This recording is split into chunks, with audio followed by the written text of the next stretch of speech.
coming. It's really brilliant to have you all here for our panel on tech surveillance and refugee experiences. I'm Carlotta. I'm an MPhil student here at Cambridge, and I'm going to be hosting the event today and prompting our speakers for some, panel discussions. And I'm hosting this in collaboration between Cambridge Tech and Society and Solidaritee Cambridge. And right, before we get started, just a bit of housekeeping. This event is going to be recorded. So, just do be aware of that and feel free to take yourself off camera if you wish to. After the panel discussion, we're going to have a Q&A. So for that, feel free to unmute yourself and also feel free to pop a question in the chat box at any point in the event, like as and when they come to you. Or, in the panel event, in the Q&A, raise a hand with the hand raise function. In terms of accessibility, Eliza is working to make closed captions available later on, and they'll be available on your Zoom if you wish. Also, I just want to highlight that the themes we're going to talk about are potentially distressing, so please feel free to also leave the meeting and come back as you wish. There's going to be someone keeping an eye out for the waiting room, and we can let you back in. Right, so now for some introductions. Cambridge Tech and Society is a student-run society that explores the effects on individual, society, and politics of developing technologies and their applications. And they've been running events throughout this year, and they'll be running more next term as well. Solidaritee Cambridge is the largest student-led charity fighting for long-term change for refugees through funding, legal aid, and also challenging harmful narratives. And Solidaritee raises funds through selling specially designed t-shirts. And you can find out more about both societies by looking them up on social media. And so both societies were collaborating on this panel as a student-led event to highlight the intersections of the digital world and the tech business world with the experience of refugees and migrants and displaced peoples.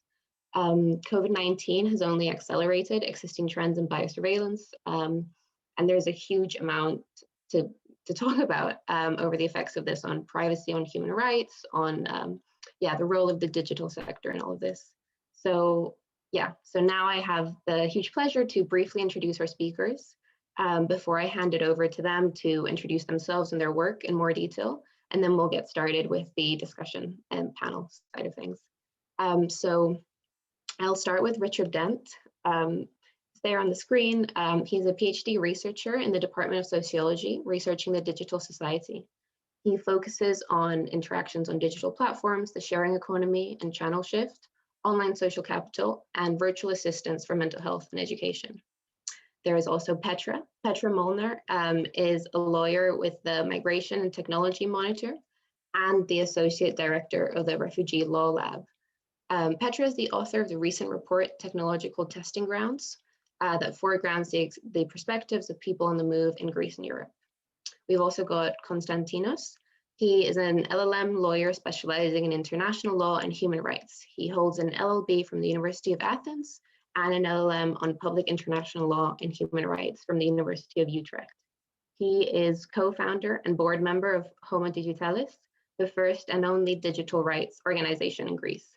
And finally, Dr. Matt Mahmoudi is a researcher and advisor on artificial intelligence and human rights at Amnesty International, where he leads the effort to ban facial recognition technologies.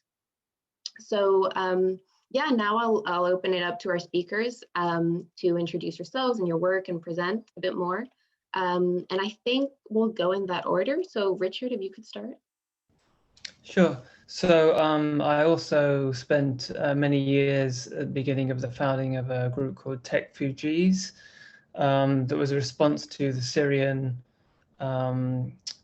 refugee crisis, and along with Mike Butcher and a few other people from the tech industry in London, we sort of created I think it's still going, various different groups around the world. In fact, I founded the Cambridge chapter with Oscar Gillespie, who's one of the local councillors here, and we worked for a couple of years we did a couple of conferences in Cambridge and tried to look through specifically something that I was really keen on was the data collection aspect of the Syrian refugee crisis, and in a way tried to provide some kind of check to the enthusiastic response from the tech sector at the time to try and build apps and bring connectivity to millions and millions and millions of people pouring out of Syria. And many of these were sort of middle-class people. Most people had phones. So I spent many years looking at that. Since then, with the PhD, I'd say just briefly, I've been looking more deeply into attitudes and I guess what motivates people to communicate with another online. And part of that includes people's awareness of data collection and privacy. And certainly from what I'm hearing from the people I've spoken to in my research, it's very counterintuitive to what you might assume in regards to what people's attitudes, what people say, and what their beliefs are about privacy and data, and then what they actually do. And I think that's where potentially there's an interesting discussion to be had about how people actually behave rather than what we see reported in the news and people's views on these topics.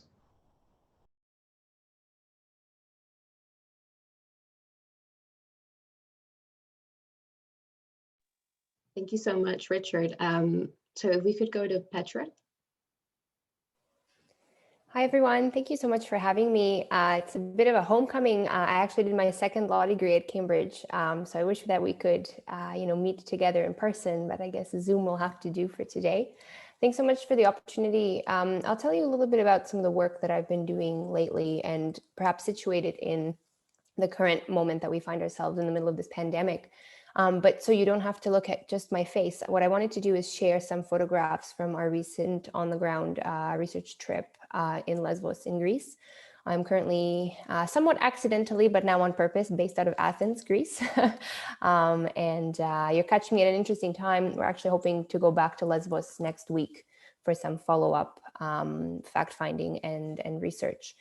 So just by way of background, I quite by accident fell into the work at the intersection of migration, digital rights, and human rights. I'm a refugee lawyer by training, but I started to try and understand the kind of ecosystem in which these technologies that surveil people, that automate different decision-making at and around the border operate and why. And I think having an ecosystem perspective is quite helpful because, we're finding ourselves increasingly in a world that is anti-migrant, full of criminalization of migration, increasing xenophobia, and now with COVID, also biosurveillance that is impacting people who are on the move disproportionately. And in our work at the Migration Technology Monitor, we're trying to understand this web, this kind of panopticon of these technologies as they're occurring. The images that you're seeing were collected during a fact-finding on-the-ground research trip to Lesbos after the Moria camp burnt down in September of 2020.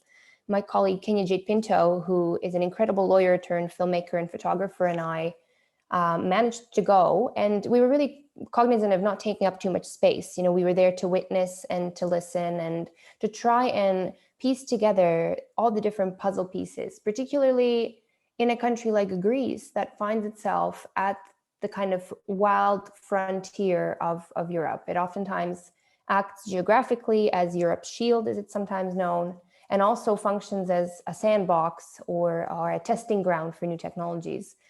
And Konstantinos will perhaps talk about this a little bit more in his presentation about the particular unique context of Greece, but it really is striking at how the experience of people who are stuck in these kind of hotspot camps is superimposed upon this broader logic of the violent border industrial complex that we find ourselves in. And we really are talking about a class of technologies that is broad. We're talking about unpiloted drones that are used to assist with pushbacks by Frontex. We're seeing AI lie detectors crop up at the border. All sorts of automated decision-making making its way into immigration and refugee applications. And then we're seeing images like this. This is the so-called COVID area in the Moria 2 camp, which has been hastily constructed to basically house people who were displaced after the Moria fire. And how does this all kind of fit together? I mean, why are we seeing this kind of turn to techno-solutionism in places that can barely provide food and water for people on the move? And how does it fit with the broader European policies, particularly the new Migration Pact, as it was released roughly a week after the fire in Moria? I mean, if you read the Migration Pact, it's very, very clear that the priority of the European Union now is to strengthen borders, externalize borders, and push them further afield, criminalize people on the move, and make it much more difficult for people to exercise their right to asylum. And I think, again, that the context in which these technologies develop really matters, because it's perhaps about broader conversations and ones that hopefully we'll get to unpack together today. It's really about participation, right? It's about who gets to participate in conversations around proposed innovations, and then which communities become guinea pigs on which technology is tested out. Because very little oversight and accountability mechanisms exist in this space. And what I find particularly troubling, and I'll end on this point, is this kind of hubris of big tech and this allure of quick fixes that don't really address the reasons why people are forced to migrate in the first place, and why particular communities are at the sharp edges of this technological development. Because really, technology is about power, and it's about how we move through the world and how our experience is affected on the daily. And one of the things that we're hoping to do at the Migration Tech Monitor, and I'll drop some links in the chat for you if you're interested, is to do this deeper, slower work to try and foreground the experiences of people who are actually living through this. So it's not just a bunch of academics and lawyers talking to each other, but so that we have a really broader way of building solidarity together to move on some of these issues. I think I'll stop there. Thank you. Thank you so much, Petra. That was just really fascinating, and you touched on a lot of themes that I'm hoping we'll discuss later on. Yeah, and Konstantinos, what about you? Would you like to present a bit more about yourself and your work? Yes, thanks a lot. I'll also share something, although it will not be that interesting as Petra's images. Kenya Jade has done a great work with all these pictures. So to begin with, just a brief introduction on Homo Digitalis. We are the first digital rights organization in Greece, established 3 years ago. Actually, we will celebrate our third anniversary in 10 days. In the beginning, we were just 6 young law professionals, but now we count more than 120 members from various sectors, such as computer science, artificial intelligence, cybersecurity, but also political science, psychology, communication, sociology, and many, many more. And like this, we can have a very interdisciplinary approach to digital rights. We have committed in international partnerships with digital rights organizations all over Europe and the world. And we are very proud members of European Digital Rights and extremely proud founding members to the Migration and Technology Monitor. These are just some numbers of our work until today. It's very important to mention that we are a 100% voluntary organization. Nobody's getting paid for his or her work at Homo Digitalis. But why are we here today? Why are we discussing all this today using the example of Greece? Well, Greece is one of the main points of entry in the European Union. In 2016, we received around 35,000 migrants and asylum seekers.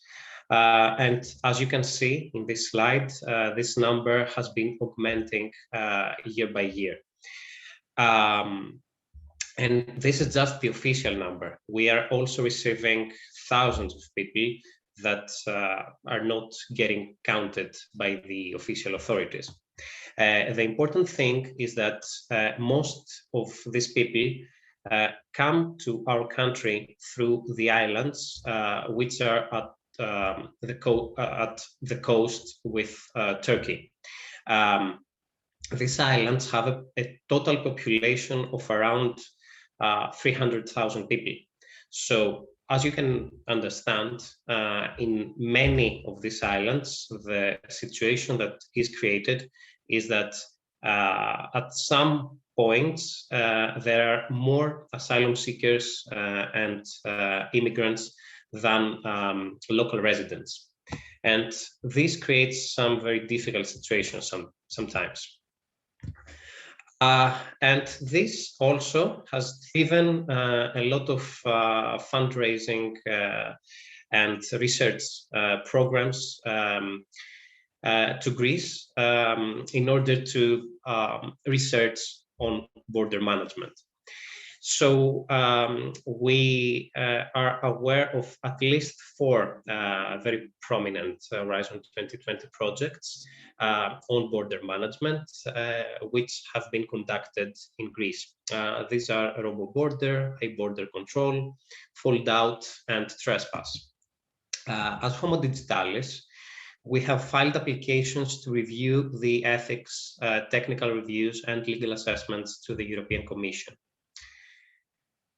I would like to ask you to think what was the result of these applications.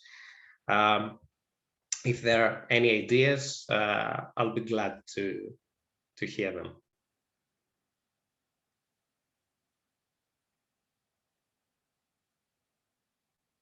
No clue. So, they told us that all these are confidential and that they cannot be shared with anyone.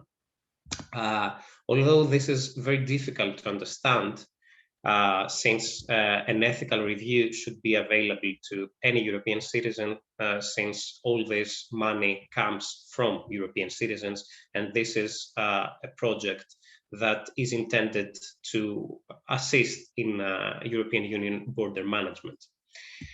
However, all this remained confidential. Well, the situation is very complex in our country.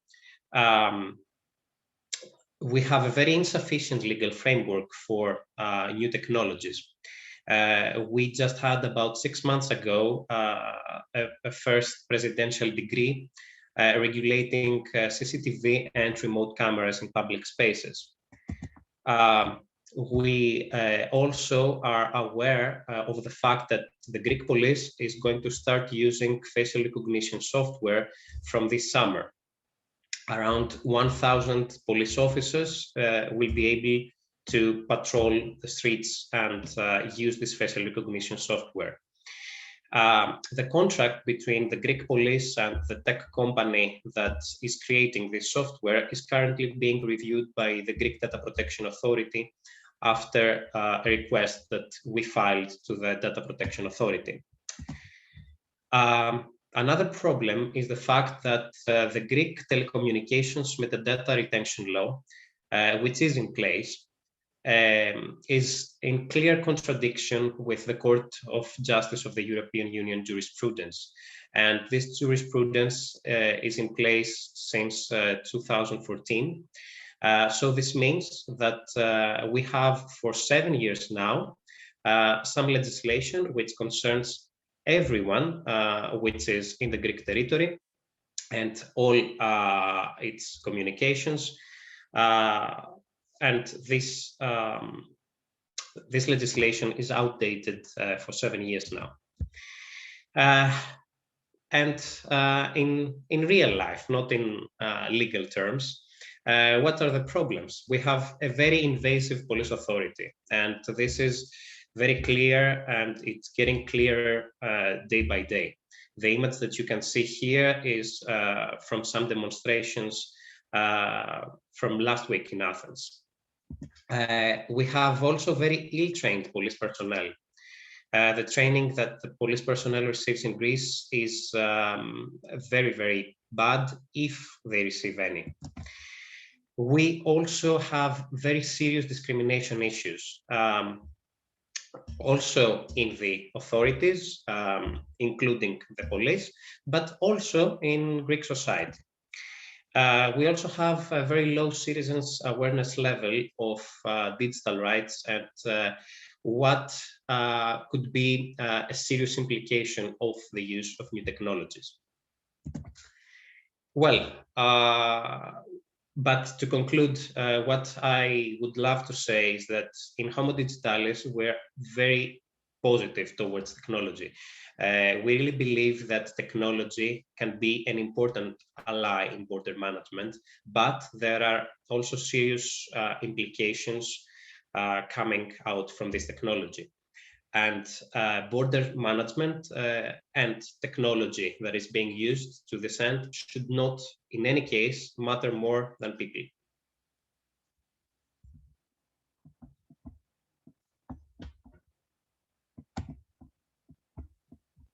Thank you so much for that.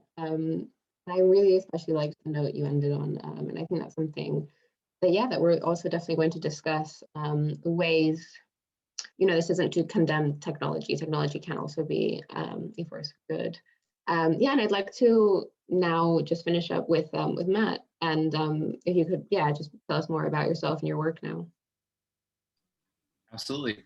Hey folks, thanks so much for having me for this. I also similarly feel like a homecoming, not that I've really officially left yet, but I am just completed my PhD also at Cambridge. And it's good to see some familiar faces. So I will say that in my work as an advisor researcher at Amnesty Tech, our work currently overlaps a lot with Petra's, and we're particularly interested in data-driven surveillance of refugees and migrants at borders, in cities, in camps, and in detention centers. However, my interest and foray into this goes back to my PhD research, and so I'm going to take a point of departure out of that. So specifically, I've been really interested in my work in thinking about how migrant environments and subjectivities have been datafied and commodified under what I'm sort of referring to as tech-augmented racial capitalism. Some of you might be familiar with the term of surveillance capitalism, which I know Cambridge Technology and Society has spoken about before, and has given me an opportunity to rant about before. But really what I'm interested in here is the framing of racial capitalism. And I'll get back into why I think that matters for this. So for full disclosure, I should say that this particular work held personal resonance for me on two fronts. First, as a person who was born to refugees and grew up in sort of a criminalized and securitized ghetto, and as someone who's also both worked in the tech startup context for some years, and then over the past 5 years has moved in the information communications technologies for development and information communication technologies for human rights space.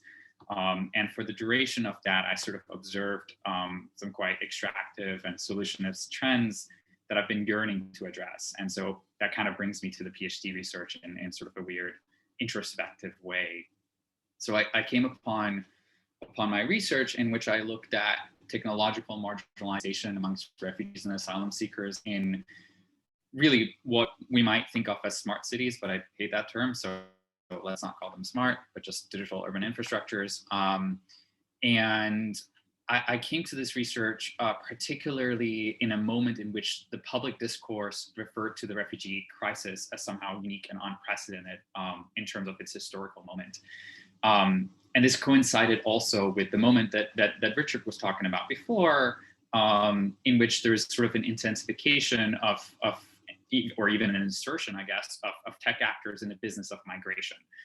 However goodwill there might be, it's interesting to see that there is a convergence, or at least a move of tech actors into that space.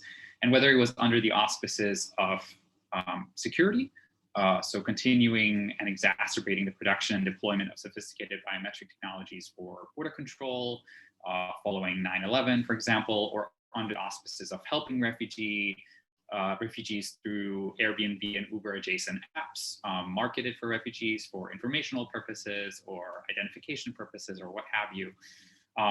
It was sort of interesting that these were the spaces through which, or the veneers through which tech companies were moving into the migration governance space. And I came to learn that this specific moment of movement wasn't particularly new in numerical terms, because of course we've seen mass exodus before, because of course we've seen mass movement before. But what was really rather unique about this moment was the ways in which refuge had altogether become datafied and commodified. And increasingly it appeared to me as though tech companies were involved in ever more aspects of migration governance. So, we'd already known a little bit about how biometric and datafied borders were a part of this. And for example, through biometric registration and sort of trying to remotely push back on people entering through registering biometric before arrival. But what became really interesting and a subject of great deal of anxiety for me was how this was seemingly perpetual and absolute. That even in cities of refuge and cities of sanctuary, which became kind of places where I focused my work, smart infrastructures continued to fuse bodies and borders beyond the camp, beyond the journey, and beyond resettlement. And from there, I kind of developed this concern with understanding how tech production figured into migration, or rather how migration was sort of a crucial component increasingly, or at least the control of mobilities became a crucial component of tech production. And so I set out to sort of develop an understanding of how the discipline and governance of mobilities was central to the pursuit of techno-racial capital. And our existing vocabulary for talking about this, while really important in elucidating the mechanics of the sort of black box, which is often how we think about it. We think about, exposing how technology systems work did not, in my view, adequately address the racial logics that I was starting to observe at the time. And I really do think that there's a centrality of racial logics to tech production that can only be understood if you start looking directly at the ways in which communities are experiencing those technologies as the technology. So rather than being focused on let me just dissect this code, let me understand exactly how this technology plays out in the community, whether it was intended to play out that way or not is secondary.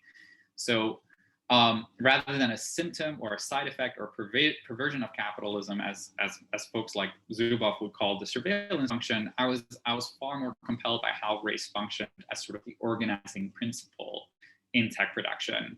And this draws back to some folks who've done some thinking about algorithmic racism and thinking about how race and racism are themselves programmatic phenomenon with sort of instructions on how to treat people in particular ways, shape, or forms.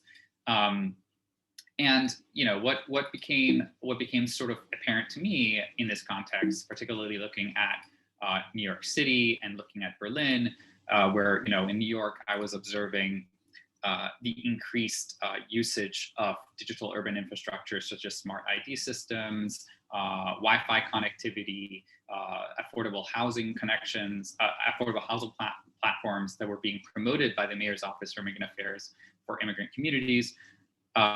And then say in Berlin, where I was seeing the iteration of hundreds of apps that were being developed for refugees, specifically coming out of 2015 and 2016 in particular, was the constant insistence of knowing the refugee other and developing tools that were being seen as in service of them, but really doing quite the opposite. So in New York, it was interesting to see how the very structures through which the Mayor's Office of Immigrant Affairs, for example, required or would promote as a way for a refugee or a refugee or an undocumented migrant or any migrant population really to engage with the Mayor's Office was through the usage of a Wi-Fi kiosk that had sort of a tablet on the side and access to 311 services and immigration services, and would promote this as a great way for someone who's just arriving to New York to get connected and understand how to access things. And really what became quite clear was that there was this very, very real fear that the data that was captured from connecting to these Wi-Fi boxes was potentially shared with immigrant custom enforcement, who we know as an actor have been engaged with the surveillance, detention, and deportation, separation of undocumented families in the United States.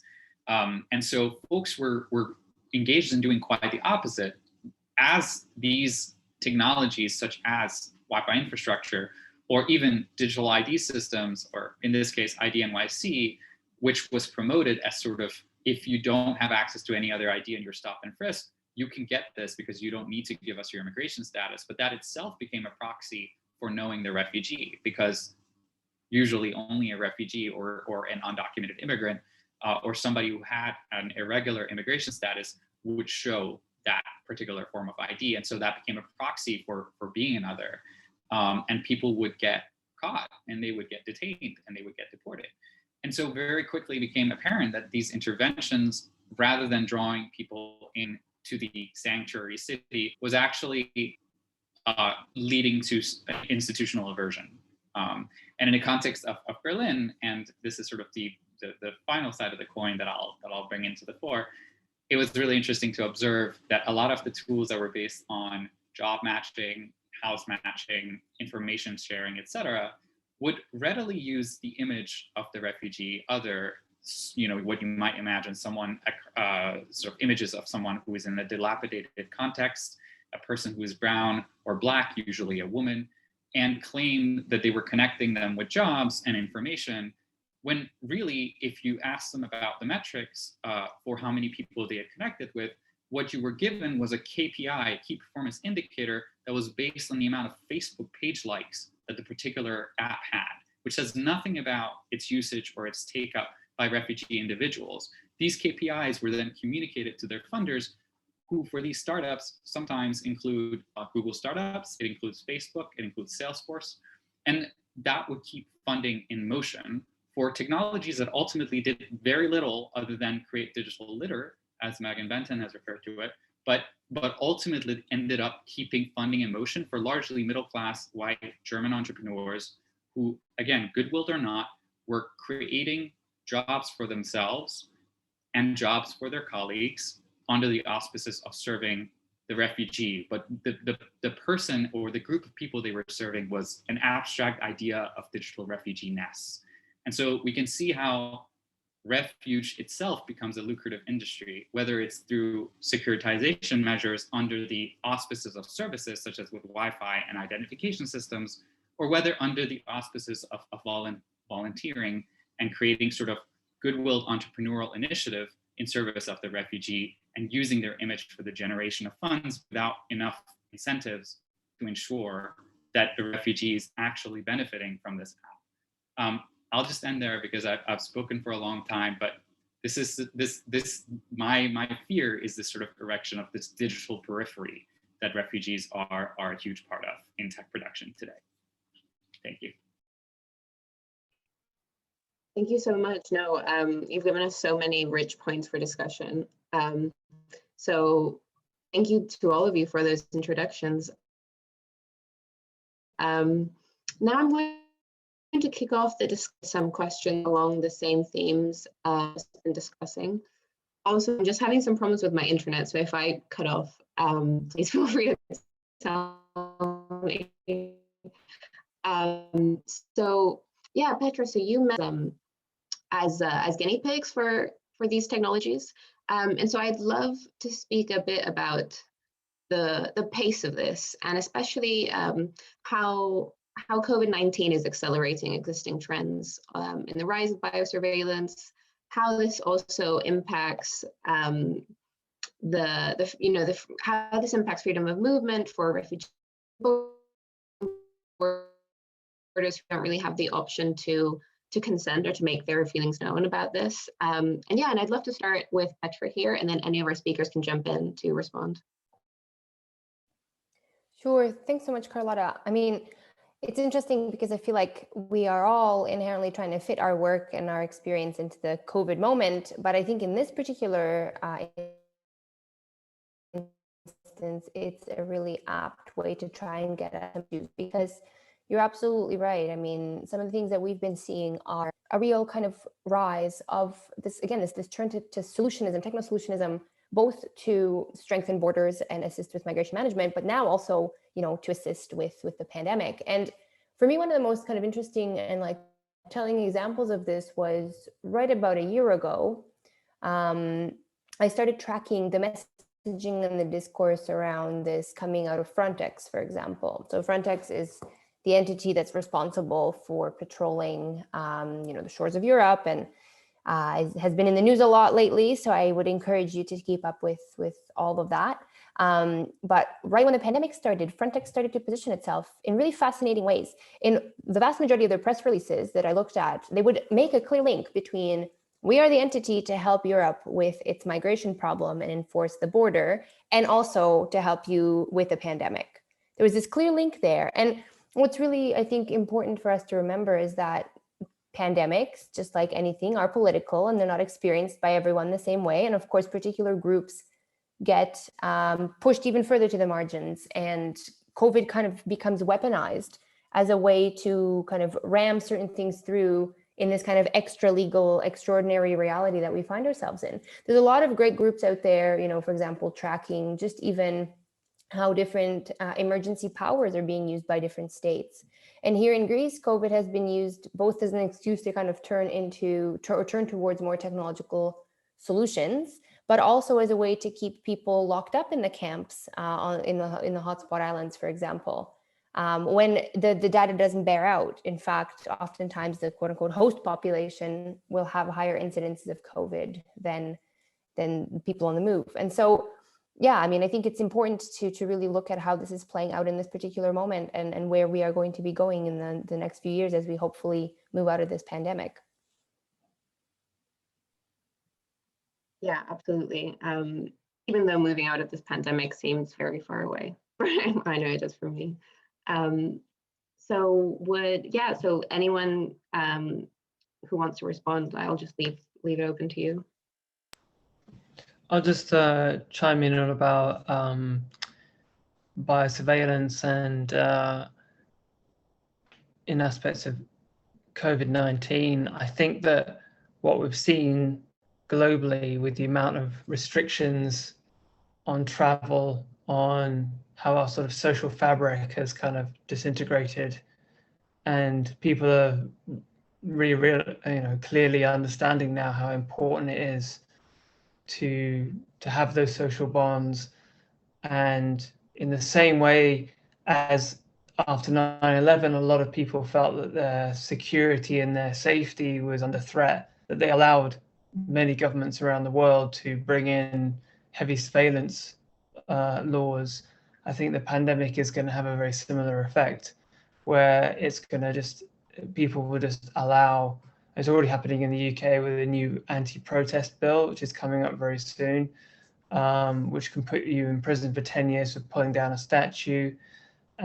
So they're bringing this in, and they'll be bringing in more of these.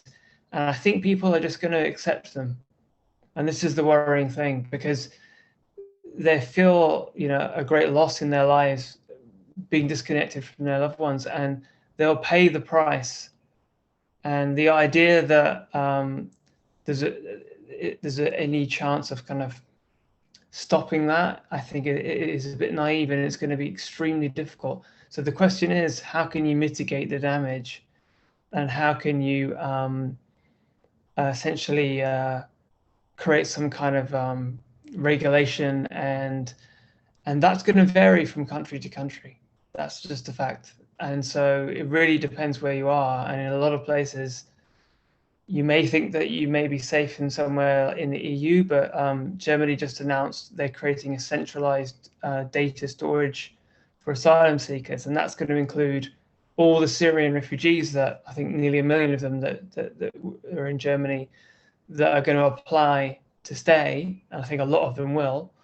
And that's going to be a centralized database. So I'll come back to that. But the point I would want to make about that is a point of weakness, because what we've seen and what worries me about the fact that we are going to have this new, we're going to have vaccine passports, we're going to have, they're already trialing them, and people, which means people will have to give up more and more personal information. And as I found in my research, people are willing to do it. They're willing to do it for access to these services, whether it's an app or whether or not it's a travel passport. And that's the window of opportunity that you'll find all kinds of regimes will take, not just corporations. And in fact, there's been some pushback recently from Apple, who are about to upgrade their latest operating system, which will show if you've got an iPhone, it can upgrade to the latest software. It'll be able to tell you exactly what Facebook's doing with your data. Facebook is very upset about this, and so is WhatsApp, and I know that's owned by Facebook, but a lot of the companies that rely on data collection. So that's interesting. I think that you've got a corporation like Apple that has a huge market share with the iPhone and similar communication apps are actually going to provide more transparency than what we heard earlier from a previous presenter about Horizon 2020 projects. So just to conclude, though, I think that once you start gathering all this data and people just start handing over their data, it's like a Pandora's box. It's going to be very, very hard to close that once that's opened. And I think that in order to get any kind of pushback, or to try and get any kind of regulation or digital rights, as it were, you've got to understand that people are thinking about COVID. They're not necessarily thinking about the refugee crisis anymore. And what there needs to be, and I hope this comes out of more universities and academics and people coming out of PhDs and researchers, engaging it and trying to act more as a sort of check, because really right now, from what I've experienced, and I'll sort of finish up with this, is that people just, if you try to appeal to the populace, you try to use democracy as a way to kind of make this happen, I think you'll struggle, because so many people are just, they're willing to give up their freedoms just as they did after 9/11 in terms of surveillance. So I think people in the refugee sector, should be very worried about this and try and make as much noise as possible, and go direct to states, the various different states. I think rather than trying to build a movement, because I think that you'll find it'll be quite small, if a popular movement, that is, because at the end of the day, people that will just look at what Tim Cook at Apple's doing and just think, oh, things are going in the right direction. I'm going to be able to see my data. It's okay. It's all okay. So, so we get thrown a bone, people accept it, and then you're much less likely to get the sort of the groundswell that you might use as a political tool. So I think it's more direct lobbying, and it's great that these digital rights organizations are coming together. But from my experience working with tech refugees, I think it's worth focusing on just this singular point of how the architecture and these systems work, and that they not be centralized, because one thing that's growing is cyber warfare and hacking. And recently we saw Pfizer was hacked. We saw, we've seen, some of the biggest credit companies be hacked. Basically, anyone could be hacked. This is something I did for my master's at Cambridge, and it's just work provision and social engineering, which is a way of hacking. Anyway, yeah, it's a very difficult time. Watch out for the backlash you may feel. We all may feel in terms of the desire to bring in these new biosurveillance apps. I think you'll find people will actually want them in order to be able to travel and sort of bring back some normalcy as well to their lives, which is going to be a problem for the refugee world.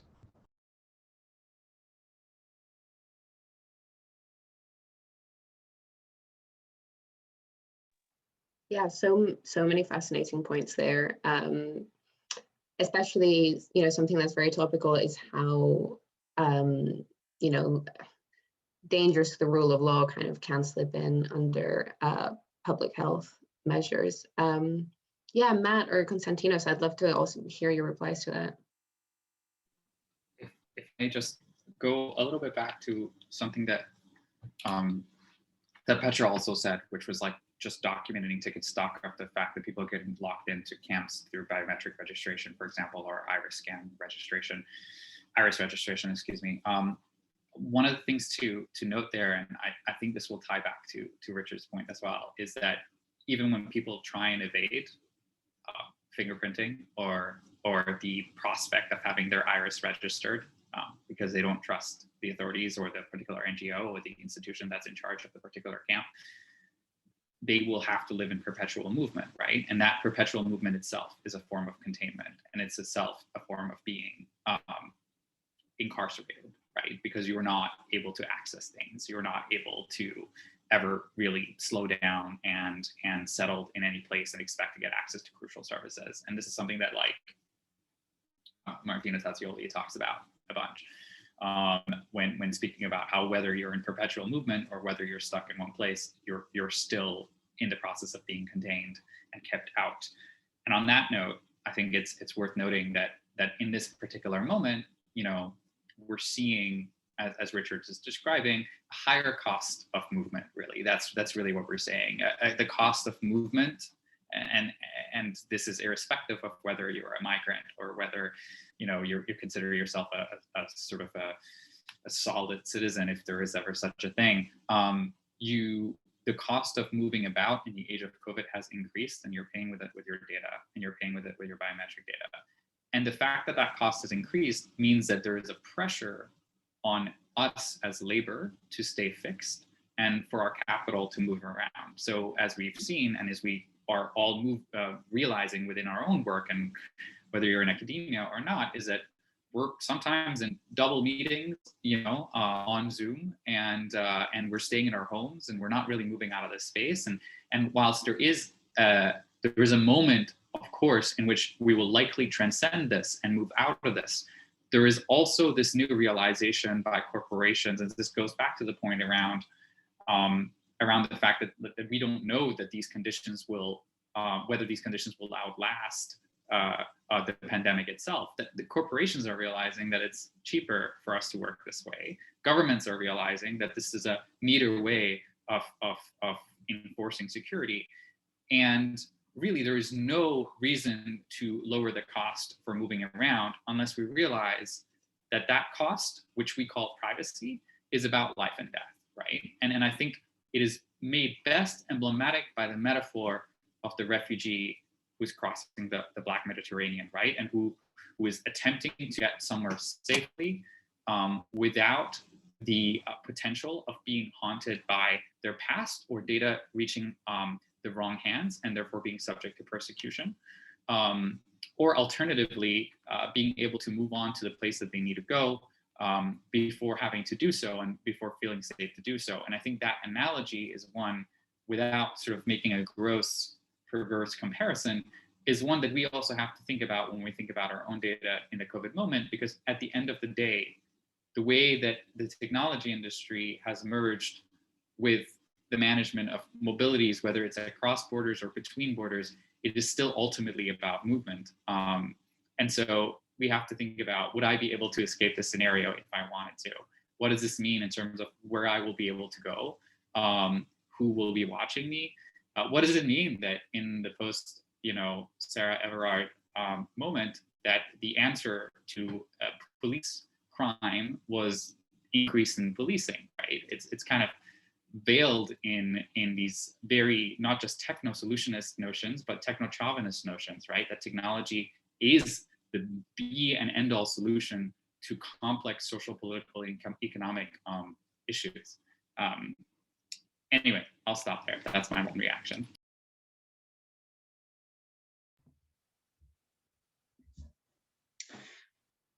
So to conclude this round of speaking, I will just add a very brief point. I think that we should also always demand some transparency. And this is very important. I can say something about a recent example we had here in Greece. A few months ago, we found out that the Greek government is working with Palantir. Palantir is this very famous tech company that has been working with NSA, CIA, and various governments all around the world. And it's the company that has been blamed by Edward Snowden for all the facts that we already know and that I don't want to state here. So how did we find out about this collaboration?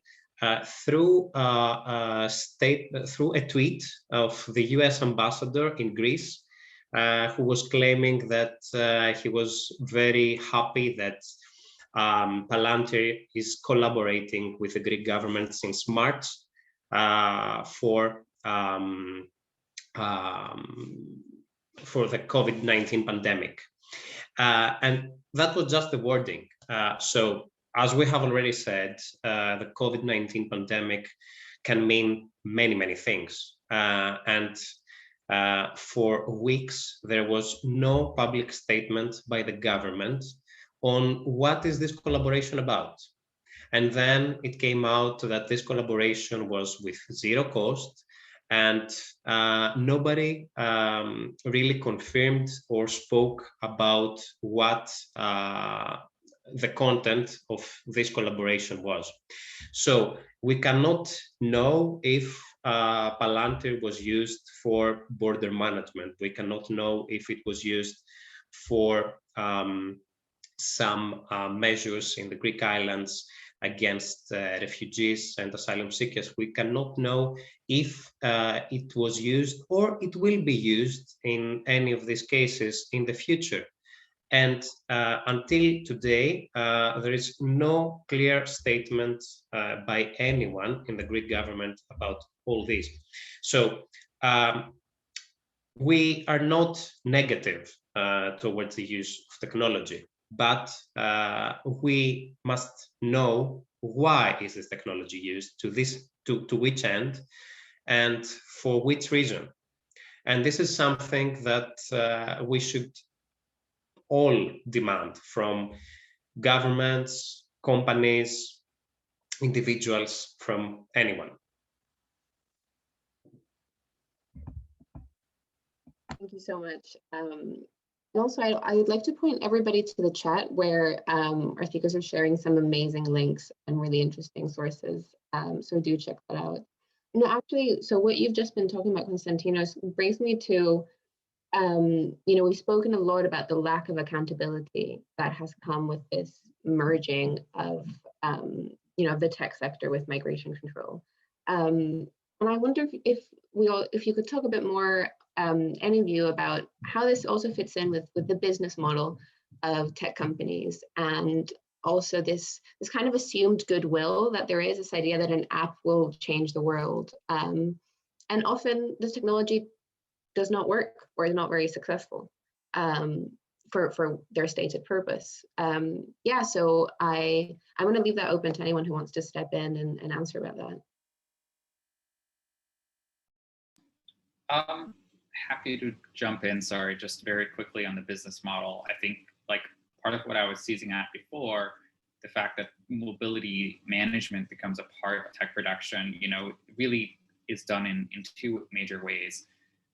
And those two major ways, by no coincidence, I think are a mirror of how racial exploitation has occurred under racial capitalism since its formation and up until now, right? Those two modes are categorization and containment. And through categorization, we use, for example, data or ideas of what we think is data about certain people to create this essentialized category for them. Once we've been able to categorize them and kind of disseminate it into the public imaginary, this particular grouping of individuals are in need or should be treated with a particular technological intervention, be it to help them or be it to incarcerate them. We can contain them, even if it's whether it's in a virtual space, through sandboxing people's identities, for example, as mentioned before, through apps that claim to know the refugee and make money off of it, or whether it's done in very physical ways through locking people to camps and detention centers through their biometrics, right? You're containing them in space, and through the continued iteration of that technology and continued wrangling, frankly, of KPIs to support the ongoing funding of that project, you can continue making capital and revenue and profit ultimately off of these individuals. And that business model, I say, has links to racial capitalism, because when enclosures first became a thing, that's pretty much how that happened. And when we think about how Europe's own internalized barbarians before it participated in it started the slave trade, was all about finding and categorizing individuals by whether they were Slavic, Roma people, or Irish, and ultimately coordinating off in space where they could work the land to exploit for labor, right? And to make profit off of them. And once sugar came about, that labor was not enough, and you needed to expand to be able to work the plantation, and you went ahead and started the transatlantic slave trade. And so, again, there was an effort to categorize people according to racial logics, to contain them in space, and to make profit off of them. And this ties directly into the surveillance business model of big tech that we're seeing today. Categorizing individuals, albeit by much more granular categorizations, containing them in virtual space or in physical space, and making profit off of them.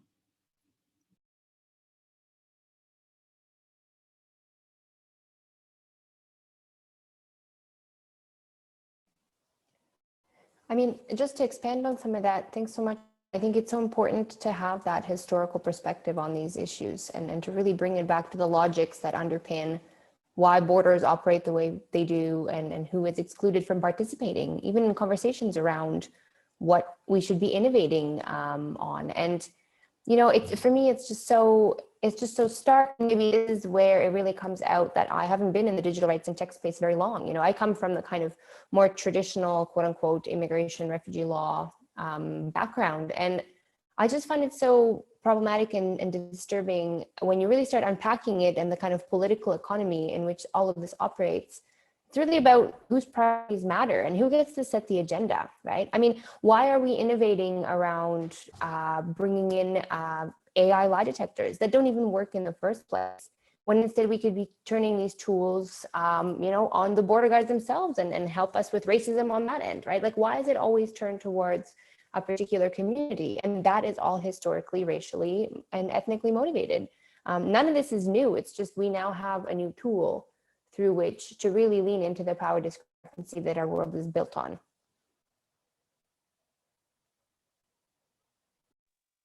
Yeah, I mean, as I'm doing a history MPhil, so I definitely, a historical perspective, I think, is always helpful. And yeah, and I mean, that's something I'd love to touch on a bit later as well, the kind of the intersection between, racism, biosurveillance, and then policing, and violent policing especially. But yeah, I'd also like to open it up to Konstantinos and Richard, if you guys would like to touch on any of the same points or any of these points.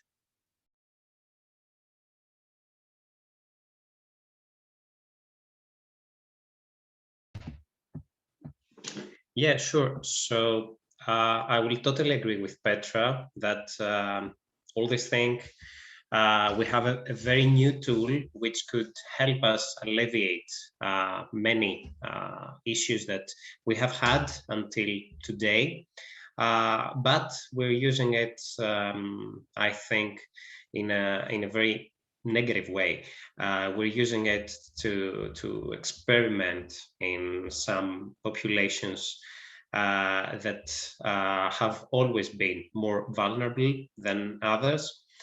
And this is very sad and problematic. And to come to Carlota's point on accountability, I would say that there is a huge problem there in any entity that is concerned with the refugee crisis, I'm very disappointed to find out that almost no entity that is related to the management of the refugee crisis in Greece has appointed, for instance, a data protection officer. There is almost no entity which takes personal data protection of refugees and asylum seekers as a priority, not even as something that should concern anyone that works with the integration of these populations in society. And this is outrageous, according to me, because of course there are very important issues that all these entities have to confront, and they definitely have other priorities, such as granting of asylum, such as integration of all these populations. But how can you protect these people? How can you give them the opportunity to create a new life if you expose them just like that, and you do not really care about their personal life, their personal history, and their very sensitive history and condition?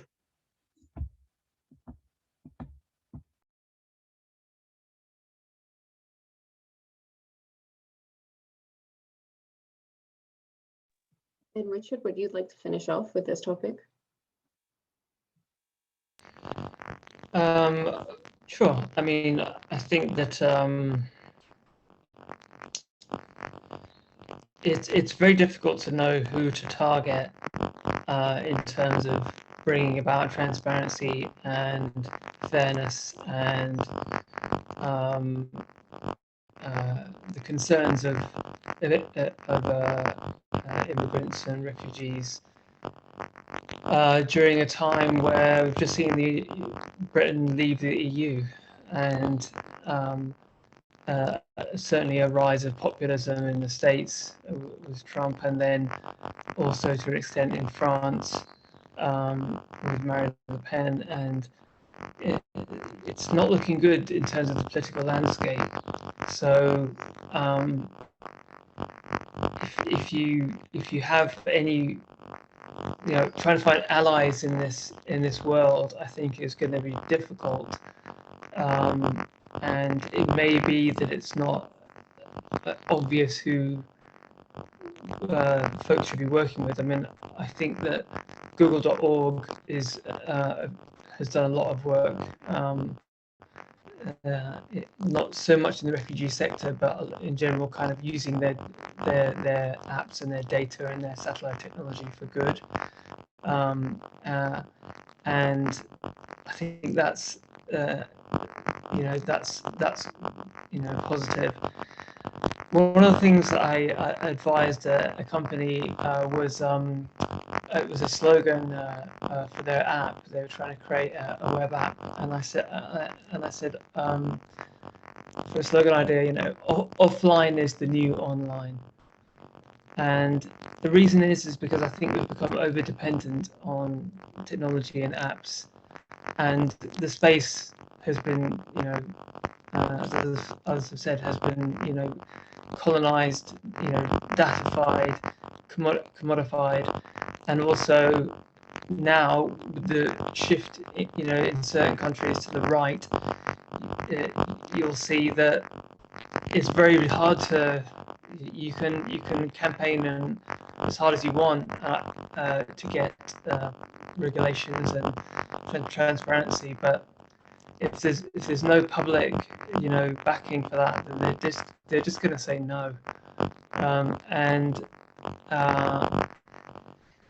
it's a difficult one. I think you need to really one of the things I think tactics I've advised clients in the past is to go directly to the lawmakers themselves and make them aware of what people below them are doing, within the civil service, and who are creating and managing these apps, because often they don't know. The ministers within the EU, for example, or the higher ups, some will, but a lot of the times they don't. I remember being at a Whitehall event, and I had this is a few years ago, and I had an aide at Whitehall say to me that a minister asked to have the internet, this is back in 2007, asked to have the internet explained to him in the terms of the telephone exchange. And they were just like, they were stunned at the lack of knowledge. So again, I think that's something that we really need to try and remember. And there's something that came out of my PhD research, that so many assumptions that we have about the knowledge and efficacy in people, who you might think are very, very competent, high up in government, even within the corporate sector, even in the NGO sector, that understand the very basics of privacy, and which direction the future is going to go, and the political aspects, the sort of data politics, or political data of this. They just don't understand. They don't understand the implications. So they need to be directly lobbied, in my opinion. I think they need an education, and never assume that anyone has a full understanding of the implications for this, now into the future. And I'll just give you one example from history, where I think it was either Belgium or the Netherlands during the Second World War, as the Nazis were invading. I can't remember which country it was. Had a census which was written down, which said the religion of all the different people. One of those, the Nazis, one of the first things they do is they go to the census office and try and grab that data. And then I can't remember which country it was, but one country burnt that before the Nazis could get there, and so they had no knowledge of the Jewish population in the country, and the other country didn't. So literally in the space of weeks, because that's how fast the Nazis moved into those countries, that was how quickly the political regime changed. And I think, again, there's a little bit of techno-utopianism is actually a pathway to dystopianism, because the minute the politics changes, and I think you may have already seen this, suddenly the attitude towards data use changes on a dime, and you're already seeing that in Germany. So I think that I always say, never give up on your education campaigns. Never ever assume people in government and with NGOs really understand the most basic aspects of how data is collected, and how it's shared, and how it can be shared.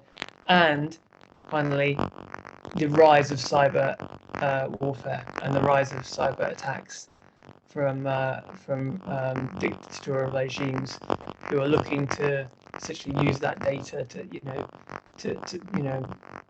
as a bargaining chip, or so we're very much moving into a cyber warfare world, and that was actually Biden mentioned this 2 days ago. So yeah, that's just my thoughts. Thank you. Thank you so much there, Richard. Yeah, that was absolutely fascinating, from the long history of the use of data to racialize and to create others in society. And also thank you to everyone who in the chat who's also, there's been some good discussion, as Matt says, between, in terms of what we can do, the tension between democratic reform and abolitionist thinking. Yeah, so I think now, because we're going a bit over, and I've seen that there's some people who've had to drop out of the call, which is absolutely fine. But for the next, I'd say 15 to 20 minutes or so, I'm going to open this up for questions from anyone in the audience. So yeah, just unmute yourself and speak, or feel free to put it in the chat. and I can read it out. I'm going to start with a question someone put in the chat a bit further up, which is Lucia Camacho, and it's something that I am really interested in myself. What about tech surveillance being deployed by the humanitarian aid sector during the migration crisis? And also talking about surveillance humanitarianism. So yeah, I mean, obviously not to step on your toes, but I mean, I didn't know until quite recently that the UN's World Food Program had collabed with Palantir, for example, or that thing about iris registration happening in refugee camps. So, and I think this is something that not very many people know about either. So I would love to hear all of your thoughts on that. Super duper quickly, and I'm just going to add to the list of things that are happening in the humanitarian space. Project Profile, which later became what we now know as the BIMS system, that sort of keeps registration of refugees globally centralized, was developed with the Netherlands and initially Microsoft, over the last 2 or 3 decades. It was first proposed in the late 90s. The usage of biometric surveillance and the attempts to centralize data on it is not new at all. It's been put on steroids, but like you can trace it back to Project Profile, through BIMS, through the Eurodac and Eurosur protocols that continue and have been fueling migration monitoring over the last decade. Now, interestingly, I think for the humanitarian sector is that you could gather much less information about refugees and migrants that you're attempting to service, but that oftentimes you find them extracting far more information than is actually needed and far more data than is actually needed. And I think that goes back to like, okay, so you cannot talk about an NGO and you cannot talk about a humanitarian organization outside of, and I hate to say this as someone who also does work for an NGO nevertheless, but the NGO industrial complex, right? There is an economy that wills it so that it is almost impossible to keep some of these programs alive without bending at least to some requirements by funders, which oftentimes comes in the form of particular types of data and insights into these populations.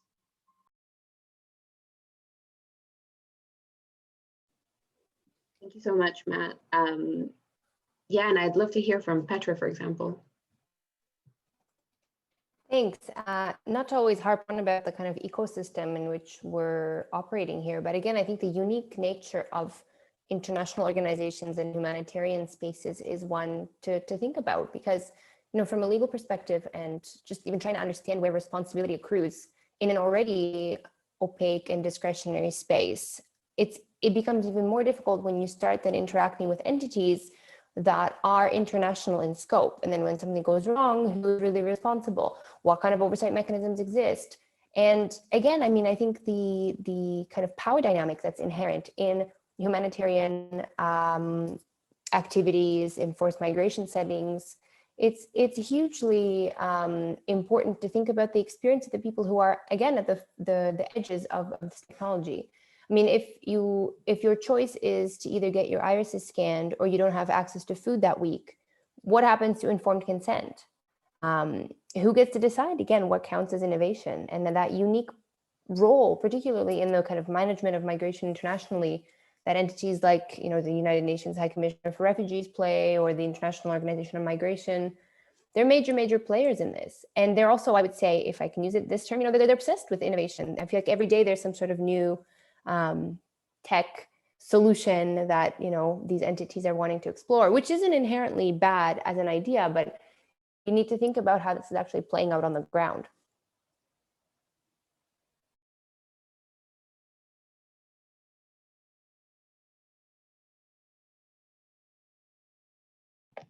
Yeah, thank you. It's kind of that thing we keep coming back to. It's not asking the people themselves what they want or what they consent to. Yeah, I mean, I'd love to hear the rest of the speakers' thoughts on this. We wrap up.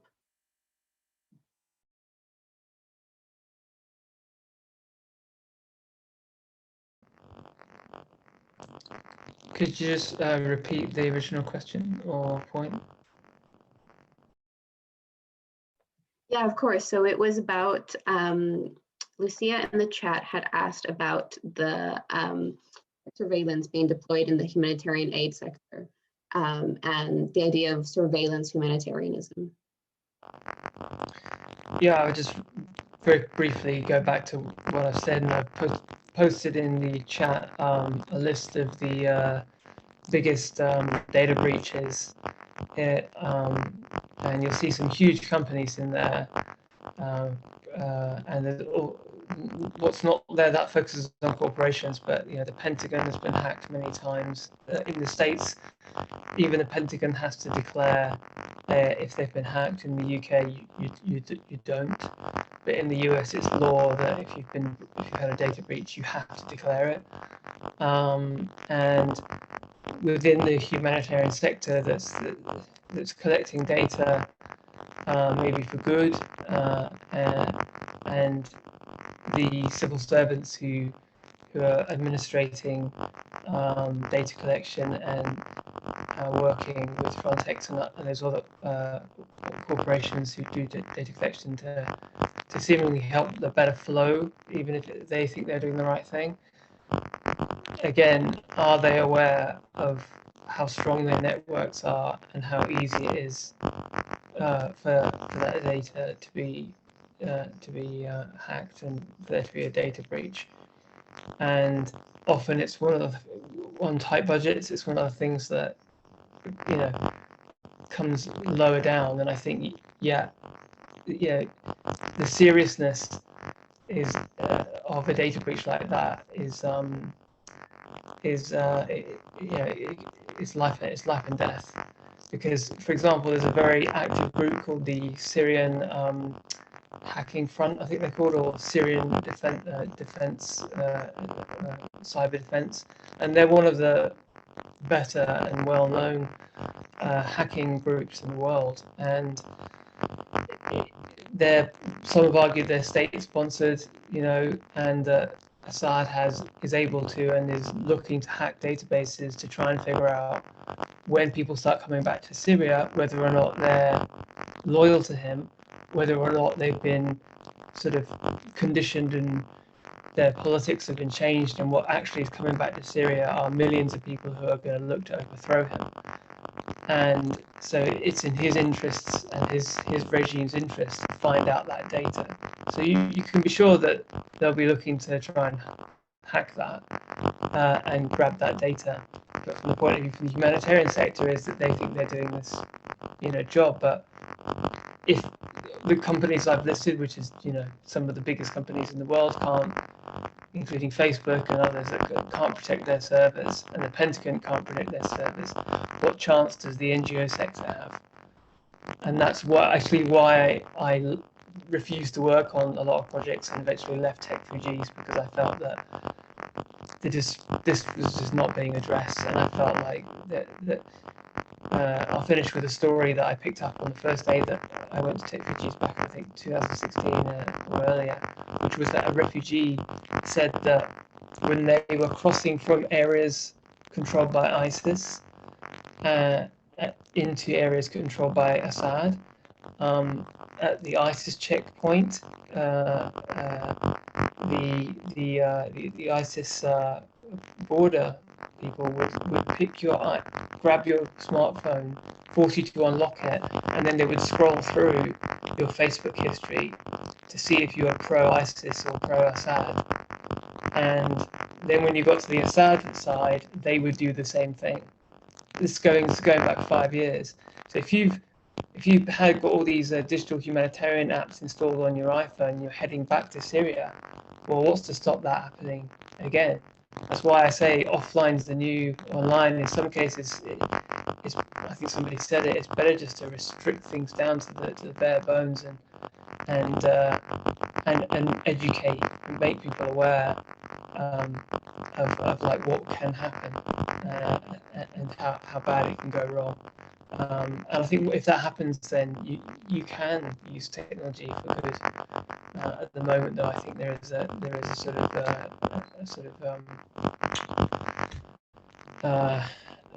of fatal naivety that has, in the past, has led to significant harm in the analog world, and it could just replicate itself in the digital world just as easily. Wow, I mean, I had no idea about so much of that. And it kind of goes back to, what we've been saying throughout this whole event, that you kind of have, a lot of these tech companies create these humanitarian apps with the best will in the world, but then don't have an awareness of this. So Konstantinos, would you like to wrap this up for us? Yeah, so just in 1 minute, I would like to state that there is not only all these big humanitarian institutions that we are all aware of. There are many, many local, regional, national entities which try to take care of and protect and assist asylum seekers to create a new life. But the problem is that if big worldwide humanitarian institutions like the World Food Programme that was mentioned before use technologies such as the technologies provided by Palantir, then this gives an example to smaller entities which can play a very, very big role in local or national level to use technologies without asking anything, without doubting if they should use something now, if they should inform the data subjects for anything in a language that they would understand. And I think that this can be a very serious issue now and in the future. So big humanitarian institutions have to provide for a good example for all others to follow.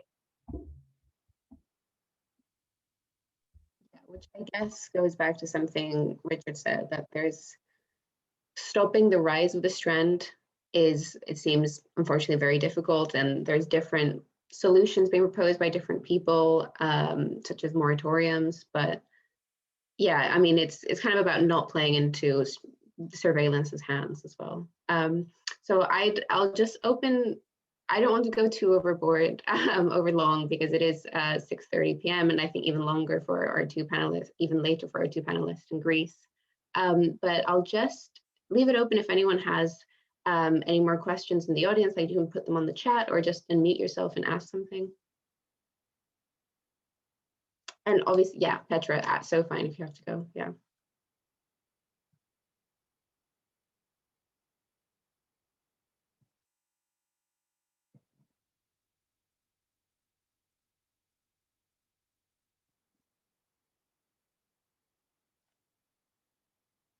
Well, if nobody has any more questions, I mean, we've had such a rich and full discussion, and I just want to thank Konstantinos and Richard, so much for being here and for staying until the end. And there's another thank you in the chat. And I've had some messages myself from people who've had to leave a little earlier, and everyone said it's been such a great event. So thank you for coming. Thank you very much for organizing. It was a pleasure. Oh, and actually we've, if you guys have like maybe 5 more minutes, or a couple more minutes, there's one comment in the chat, which is from Eden. As a humanitarian worker, what worries me is that tech has been used by human traffickers to control people on the move. Eden, I don't know if you would want to unmute yourself and say a bit more about that.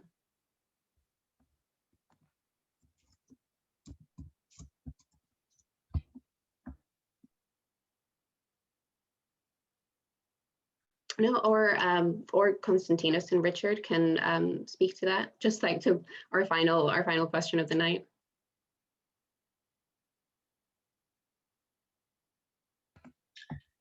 Yeah, I think that this comes back to what Petra said before, that we have the chance to use this technology to enhance the way that borders are managed, to enhance the way that refugees and asylum seekers are integrated in our societies, but unfortunately we choose the wrong way.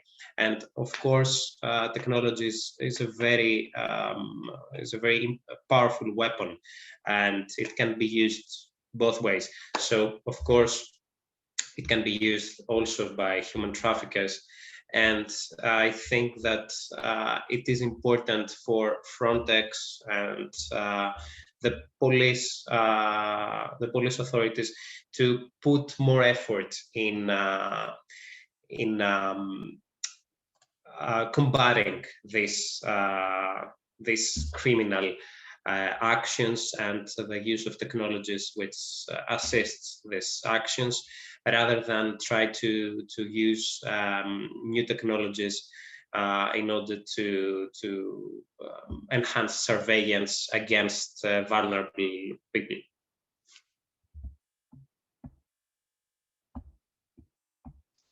Hello, can you hear me?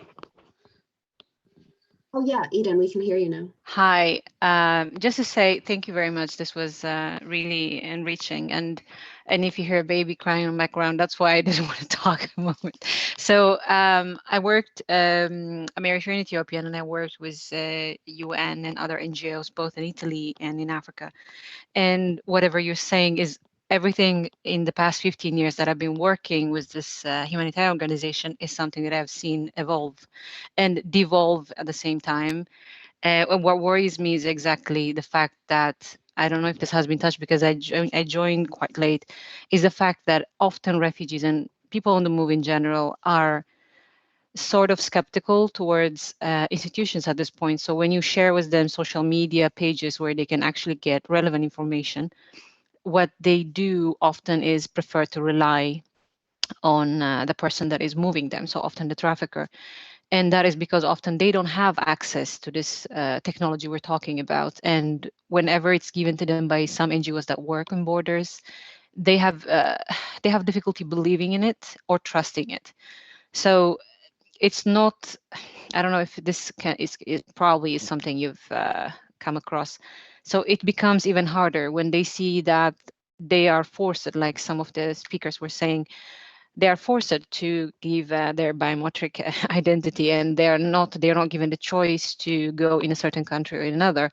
And then at the same time, the humanitarian worker is telling them, well, you have the right to apply for asylum, but they say, how am I free actually to choose? You're taking away all that is something that is my identity, and you're telling me where to go. And I know from this moment on, my biometric identity has been registered, so I'm not free anymore. So they see it as a way of taking away even more freedom. And they often say, I've run away from a dictatorship, and what you're doing is nothing better. So it often makes things more difficult to make them realize actually you're working to protect them. But then, of course, they return you the question and say, well, how are you protecting me if you tell me where to go and where I can't go? And well, at this point, it's better I trust the trafficker who is using the technology and getting me exactly what I want to get.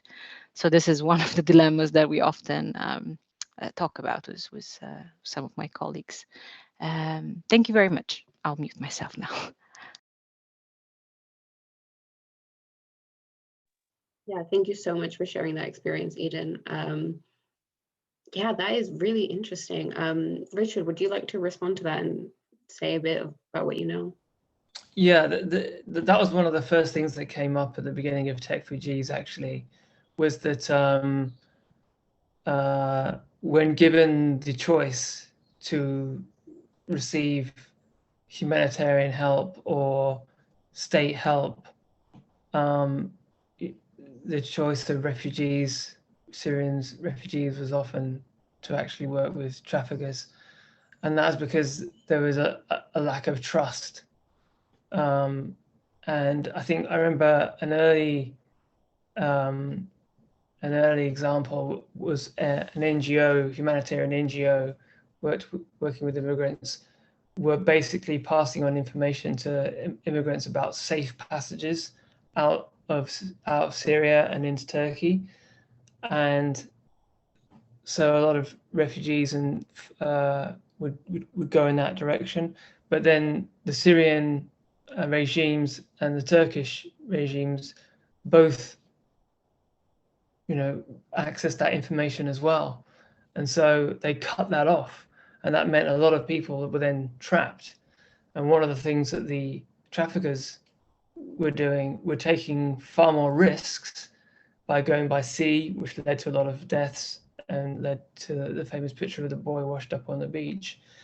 But they were getting people through.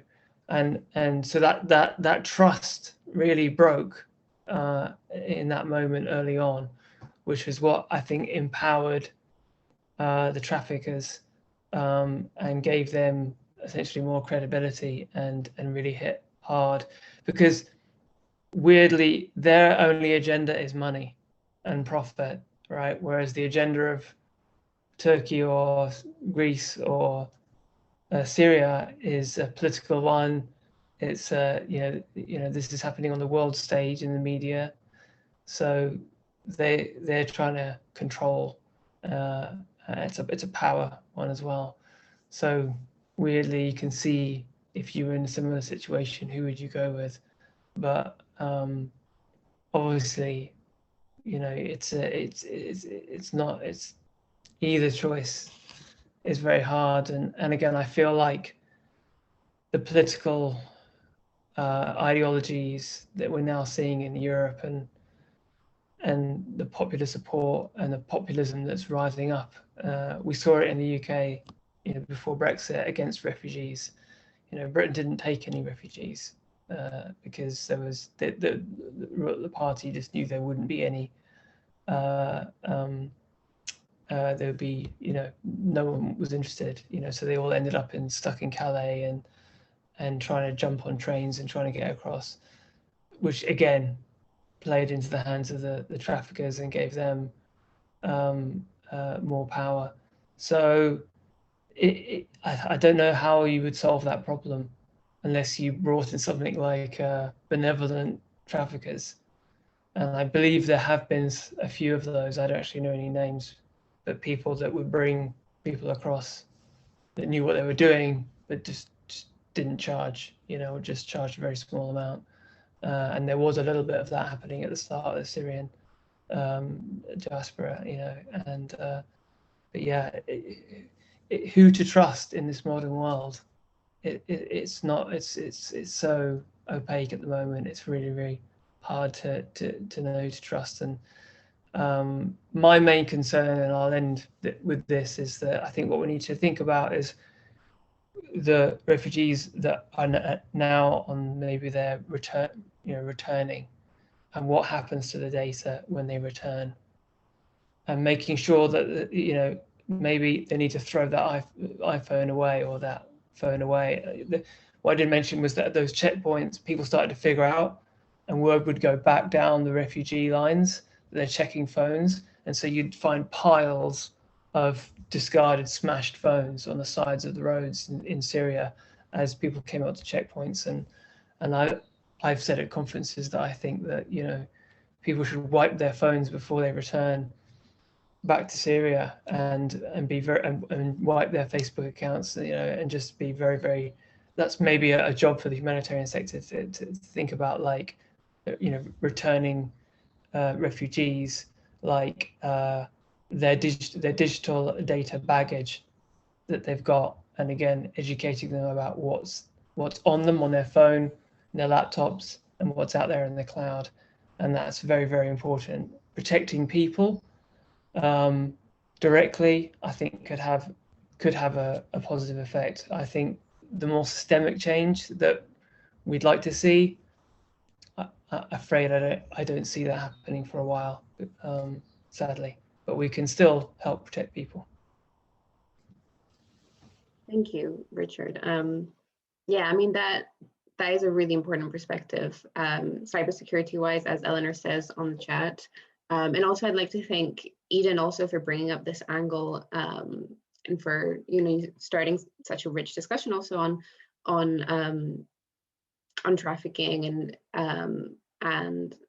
tech and also the return journeys as well. Yeah, well, I think that is we're, you know, we're almost at 2 hours. So I think that's all we have time for today. But yeah, I want to thank you, Richard.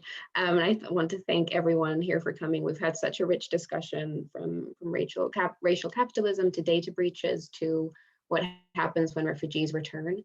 And yeah, I can really, yeah. I'm also going to finish up with pointing everybody to another project that Cambridge Tech and Society is involved in, if you're interested in the angle between racial justice and tech. So Cambridge Tech and Society is partnering with No Tech for Tyrants for the campaign Recruit Me Not, and it's in support of Dr. Timnit Gebru and the Google walkout for real change. So please check that out. I believe Eliza is going to put a link in the chat. And yeah, she has change.org, Recruit Me Not. And yeah, I mean, thank you so much. So yeah, goodbye, everyone.